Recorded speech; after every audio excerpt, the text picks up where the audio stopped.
What is up, guys? I am the one and only Eagle Double T, and in this video, I'm going to be comparing the Xbox 360 controller to the Sony DualShock 2.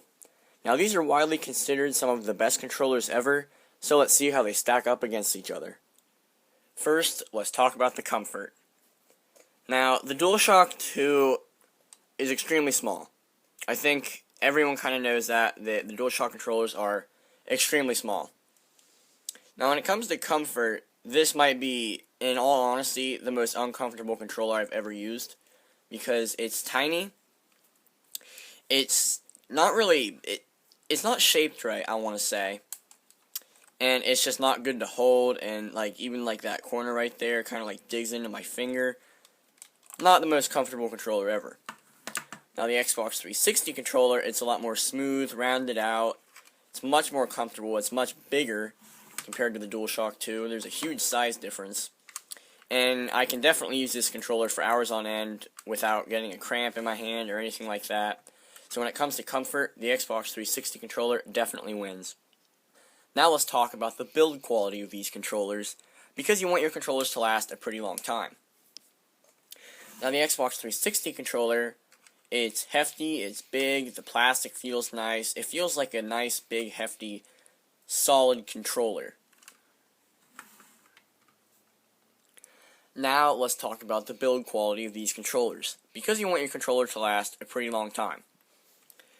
Now, the Xbox 360 controller is hefty, the plastic feels nice, and it feels like a controller that will last a very long time. And it probably will.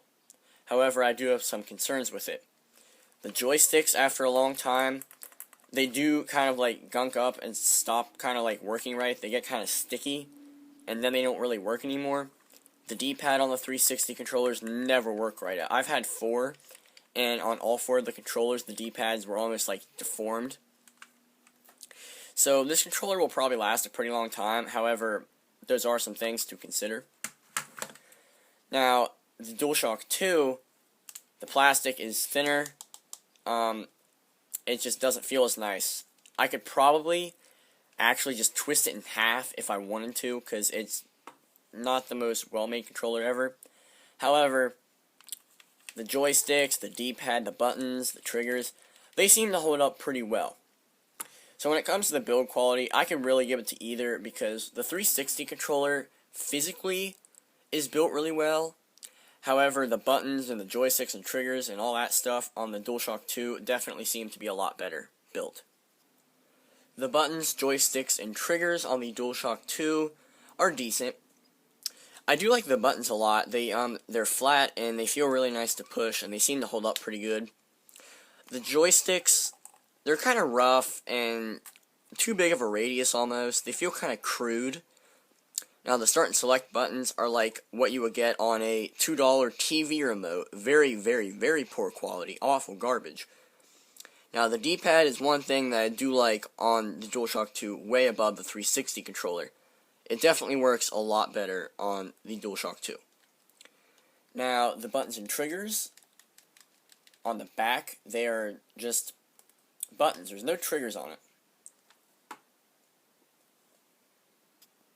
Now, the buttons, triggers, and joysticks on the DualShock 2 are decent. The buttons are nice, they're nice and flat, and they do seem to hold up pretty well.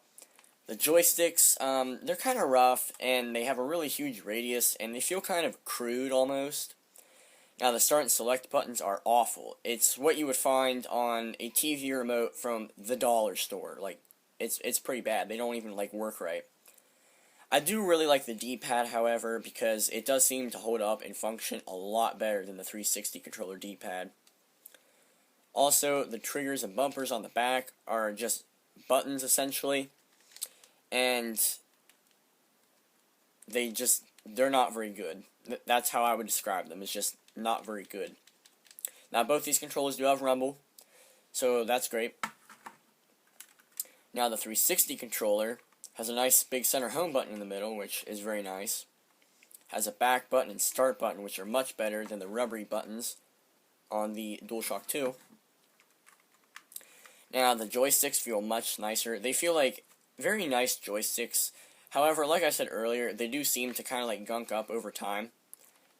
I do like the buttons better on the 360 controller. They're kind of like rounded, and they just feel nicer. Now the D-pad is my biggest complaint.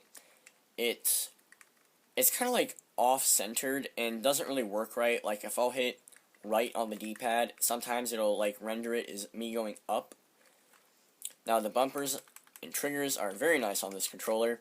However, the bumpers do seem to kind of like not work right over time and kind of do get messed up. Like that one on the left doesn't really work right anymore.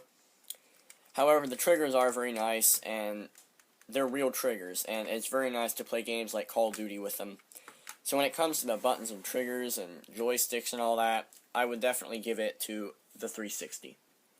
I'm going to give the victory to the Xbox 360 controller because it feels a lot more comfortable in my hands, and I definitely like the joysticks, buttons, and triggers more on the 360 controller. Please like this video if you enjoyed it, comment what you thought of this video, and which controller you think is better. I am the one and only Eagle Double T signing off. Goodbye.